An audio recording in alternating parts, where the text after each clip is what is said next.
What's up guys, welcome back to my channel. So today we're going to be mixing it up a little bit.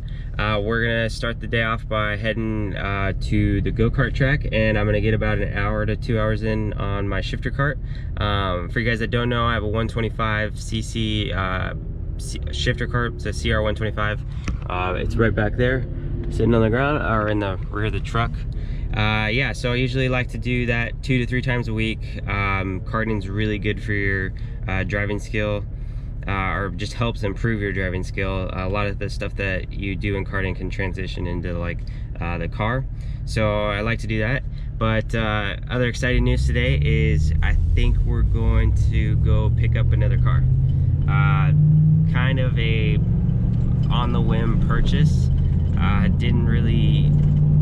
Don't really need another car, but I mean, I'm not going to turn it down. It's a really good offer. My buddy's selling his car, and I just couldn't pass up the offer. So we're gonna go after karting, possibly go pick it up if everything lines up. Guys, so we made it to the go-kart track. As you can see, this is what it looks like. This is Stockton Little 99 is the racetrack. I got the kart out already and it's warmed up. All I gotta do now is just gonna go ahead and throw on my gear, and we'll get about an hour in. That's roughly like probably, I'm gonna shoot for 225 to 35 lap sessions. There's no one out here, so I don't have to share the track with really anyone. Well, there's another go-kart, but I don't have to share the track with like a bike or anything. So we're gonna knock out the sessions and then pack up and hopefully go get that new car. All right guys, so the biggest pain with being here by myself is I have no one to push me. This thing doesn't have a remote start or anything. It basically, you have to have a push start basically every time. So I get really winded on this push start, but bear with me.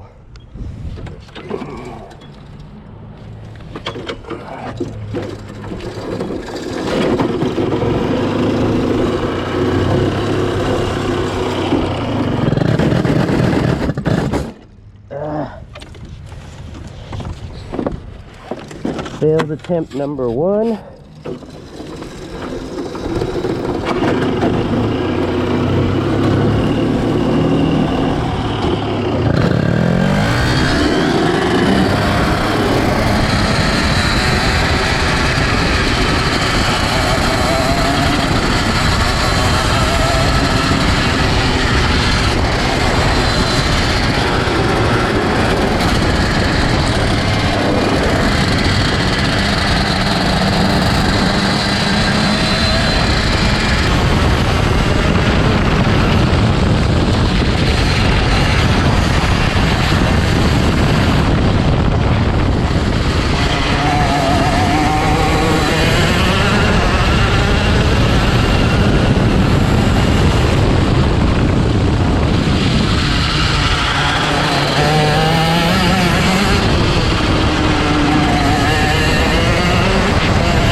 All right, hold on, let me catch my breath. But that went ahead and wrapped up my session at the go-kart track. It's always great to get out here, especially with the weather like super nice. The cart always stays kind of fairly decently temped. I do have an issue when it gets like 100 degrees outside. The cart does tend to run on the little bit of the hot side. Usually operating temps on these carts are around 130 to 135 degrees. That's like coolant, and I run about a 150 on a 100-degree day, but out here I'm running like 125, 130 right now, so I can do hot lap after hot lap. And also it's really easy on my body too, because it's not that super hot outside. I think it's like 65 degrees right now, so super stoked about that. Trying to get in as much sessions before it starts raining again. So yeah. So let me go ahead and load up the cart onto the trailer, and then we'll get to the place where we hopefully are going to pick up the car. See you then. All right guys, sorry about that. So fast forwarding a couple days, I just got back super late and I didn't feel like filming anything else for the rest of the day, but I want to go ahead and show you guys the new car. I'm super stoked about it, and I've been driving it the past couple of days, and it's really nice. So here we go.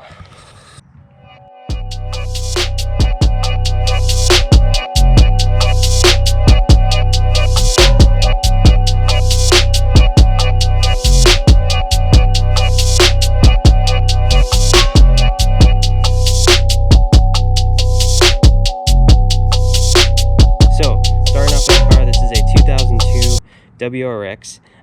This is a, I believe, a 2-owner or something like that. The real reason why I pulled the trigger was it was my coworker's car. I know basically everything that's been done to it, and it's just really reassuring when you buy someone that you know's car, just because you know what it's been through, kind of deal. And you know, you can trust him if he's a friend or something like that. So diving into the car, this is a 2002 WRX, like I said, and the nice thing about this is it is already been engine swapped. On the chassis there's 200-something thousand miles, but on the engine, that's where it's kind of nice. It has been JDM. EJ207 is what the correct term is. Let me open the car door for you. The hood.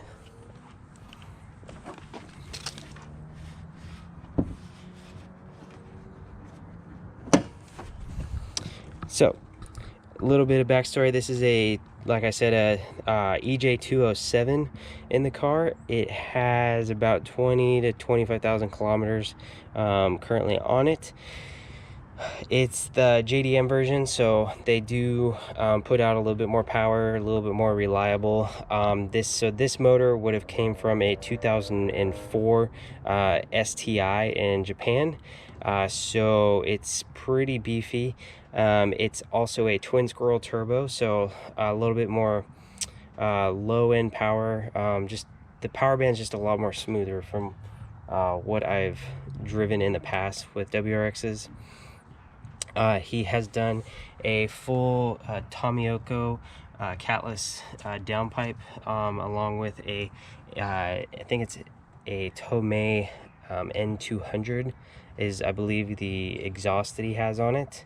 Other than that, it's pretty basic and everything else, but it runs really nice. All right, so going into the rear interior of the car, he has the STI seats. I'm going to be finishing up the swap. He got a good deal on these seats, so I'm gonna just end up pulling the trigger and getting some door cards from the STI.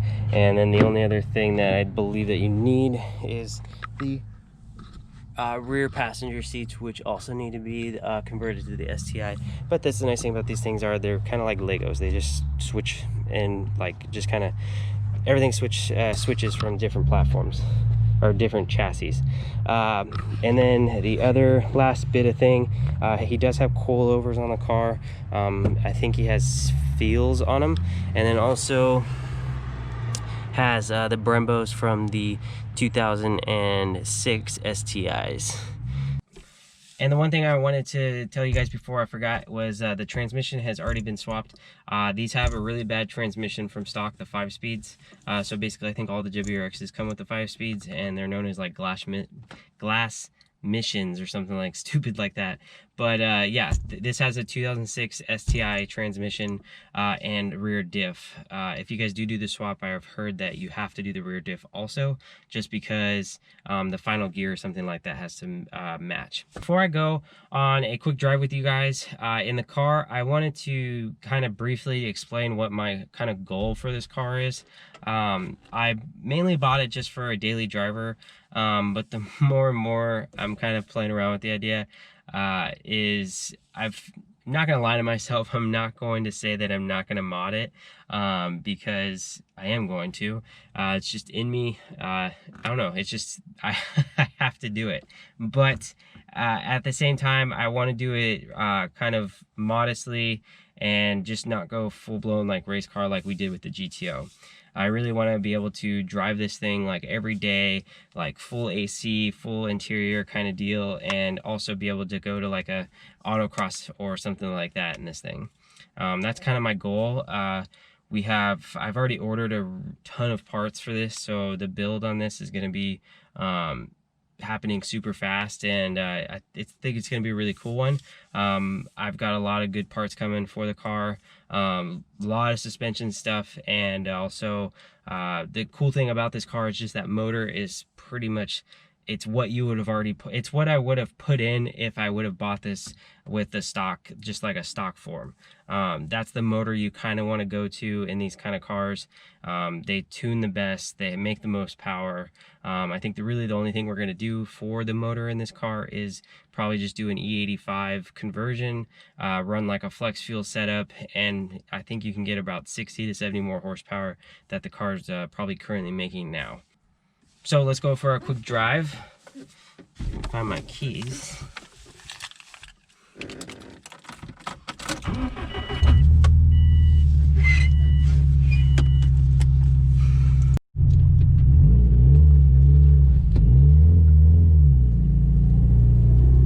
So the one thing that I really liked about this car is just how drivable and like nice it is to drive this thing.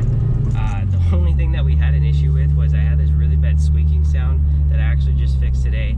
Ended up being the brake line on the drive shaft on this car was rubbing, so it was making this really awful noise. You could hear it more at low speeds, but I think the faster you went, that's why you probably drowned it out. Because this does have a one-piece drive shaft, or a solid aluminum drive shaft, with that the previous owner has already put on. So it actually is pretty nice. Because this thing's already really like well built in the drivetrain area. This has been tuned already. It's tuned by Snell Performance. I think it just has like a base tune on it, but it does have a downpipe. It basically has a full exhaust.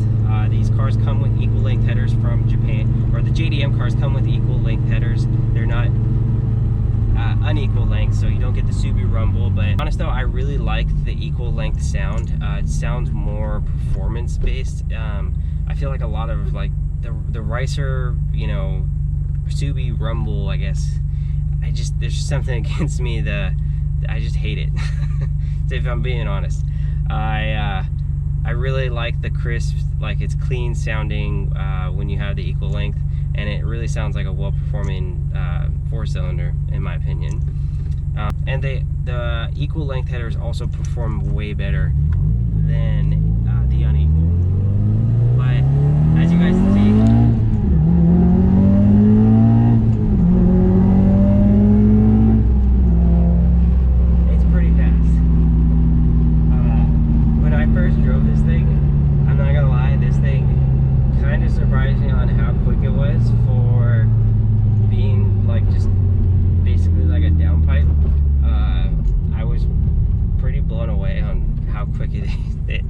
it actually is.